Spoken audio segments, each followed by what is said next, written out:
Hey everybody, welcome to the Superfast Instagram Q&A. I hope you enjoy your stay. Superfast Instagram Q&A. This video is brought to you by CuriosityStream and my streaming service Nebula, where you can check out some of my sick bonus content. Can you play the Mario Kart lick full speed on bass?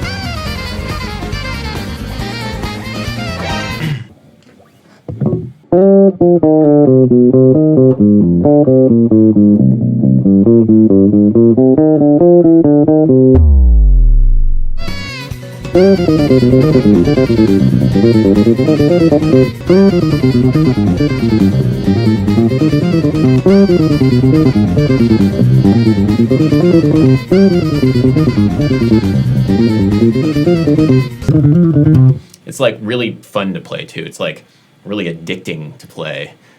No wonder the algorithm likes it.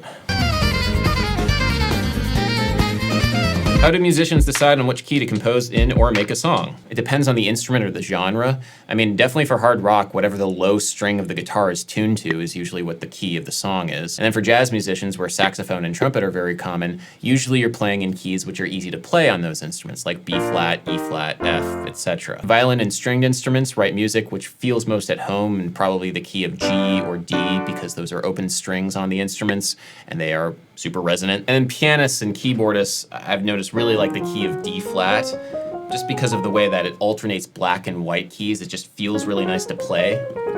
Basically, it comes down to physicality, because yeah, in 12-tone equal temperament, all keys are the same, so how would you pick one versus another? And the answer usually comes down to what feels the nicest to play on your instrument. And then I'm sure, vocalists have, tessituras and whatever they deal with, I don't know. What's the deal with all the jazz singing while improvising? Is it useful? Why do my chords lack body and sound like thin wisps of notes? So the general rule of thumb for creating chords which have body and structure to them is to make sure that the intervals on the bottom are the wide ones and the intervals on top are tight and closer together. If you switch them so that the intervals on the bottom are tight and the intervals on top are wide, it sounds like this.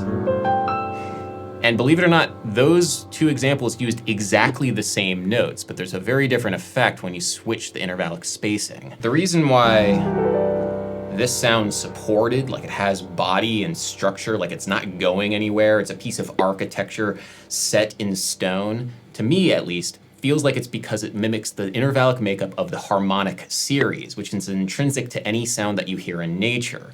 It's built on multiples of a fundamental, and as you go up the harmonic series, the intervals get closer and closer together. In other words, make sure the bottom notes of your chords are wide. How should we get kids into music? Give every 6-year-old a recorder seems kind of lame. Just give every kid a digital audio workstation and we'll be making sick beats in no time. How important for the morale of the band is a Josh Bailey, especially in tours? He's very important. I highly recommend that everybody get their very own Josh Bailey for their tour. You're jonesing? Jonesing. Fish. At last? Yes. Sean, you live life. Sean. You live life like a 5-tuplet. Is C7 over D acceptable? How to make a chord spicy. So a fun exercise is to take a chord that you would normally play and add one note which actively does not work with the rest of it. So if we have a C minor 7, maybe we add a B on top of it. Whew, that's spicy. What about an A flat major 7 with an A natural? Pretty spicy.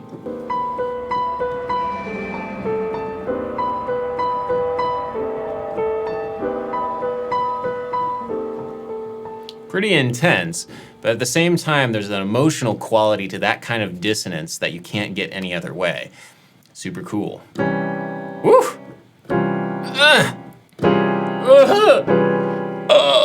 What color is E flat major 7 sharp 11? So E flat is purple. Sharp 11, the tension is usually kind of a green sound, but since the sharp 11 on this purple major 7 is red, because A is red, it's like, wait, did I say purple major 7? that wasn't even a bit. I think I called it purple major 7. It's a purple major 7 chord. What makes Christmas songs Christmassy?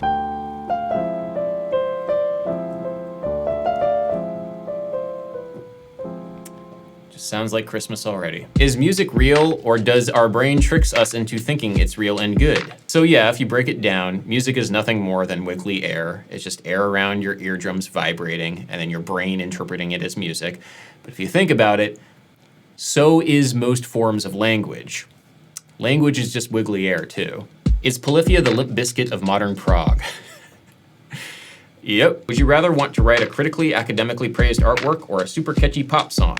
¿Por qué no los dos? Will we see any new classical composers, and will they ever be popular ever again? Well, you do have people working like Thomas Addis and Jennifer Higdon. Western art music and people working within that field are definitely represented in popular culture in different ways. It's just that they're not quite as popular and quite a cultural force as they were back in, say, the 19th century. But new music is a thing, and there's some really great work that's being done right now. Hey Adam, have you ever worked with annoying but really talented musicians? What was it like? Yeah, I have. I'm not gonna name names, but you know who you are, right?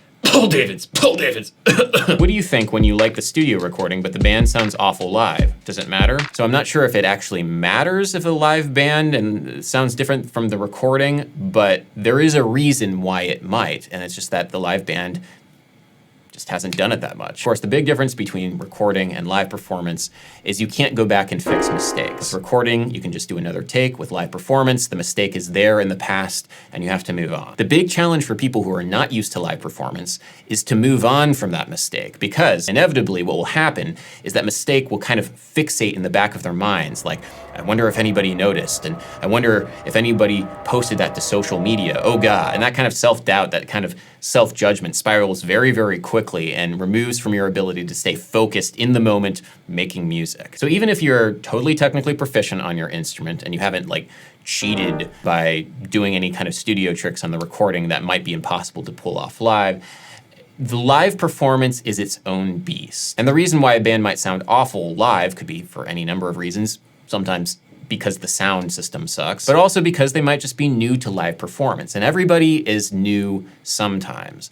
That's something that I try and keep in mind whenever I hear a band who might not sound quite as good as the recording live. Is every bassist just trying to cop Tim LaFave? Man, Tim LaFave is an amazing bass player. He's truly a bass player's bass player. I've tried to steal a lot of stuff from what he does and what he's done with like Wayne Krantz, for example. His work on the final David Bowie record, absolutely incredible. He's a bass player for Tedeschi Trucks Band. Tim LaFave is the bassist. He's been enormously influential on me personally in my bass playing, but also on a lot of the musicians in New York and a lot of the musicians in the kind of like electronic jazz scene. So if you don't know Tim LaFave, get on that LaFave train because he has grew for days. How did you get the bass tone in Shoegazer's first tour when you played Ascent in Rockwood?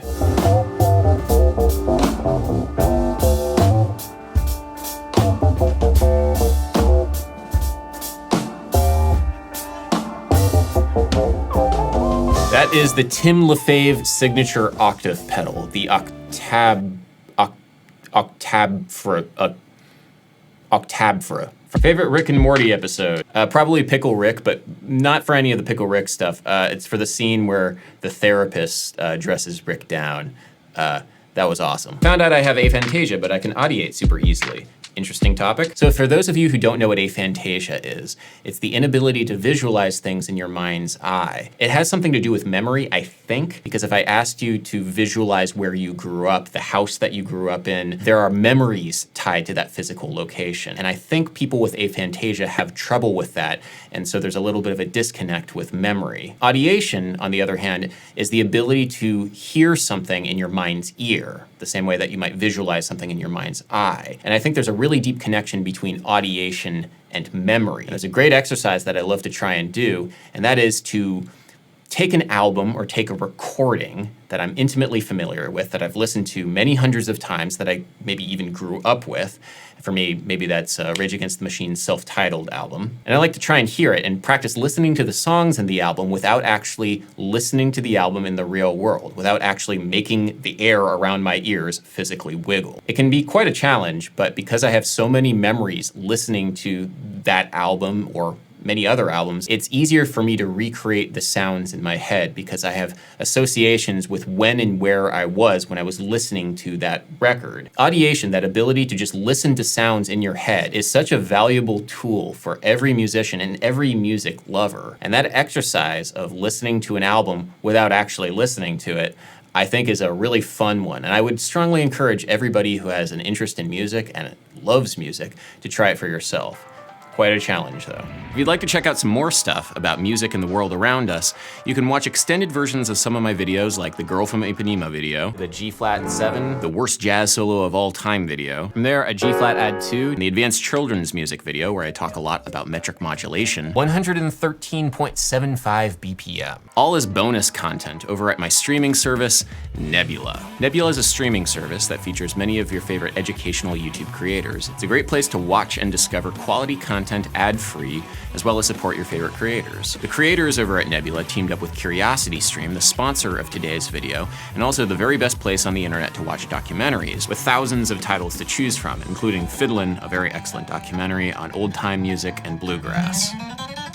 If you sign up for a CuriosityStream Nebula bundle with either the link in the description or curiositystream.com/Adam Neely, you'll get an annual subscription to Nebula for free. What's more is that for a limited time, you can get this Nebula CuriosityStream bundle for just $14.79 a year, a 26% discount. By clicking the link in the description, you're not only supporting this channel, but all of the creators over at Nebula as we create content that aims to engage the world in a meaningful way. Thank you so much for watching, everybody. If you'd like to take part in the next Instagram Q&A, go ahead and follow me over at Instagram at its_Adam Neely. Yeah, thank you so much for watching, everybody. And until next time, peace.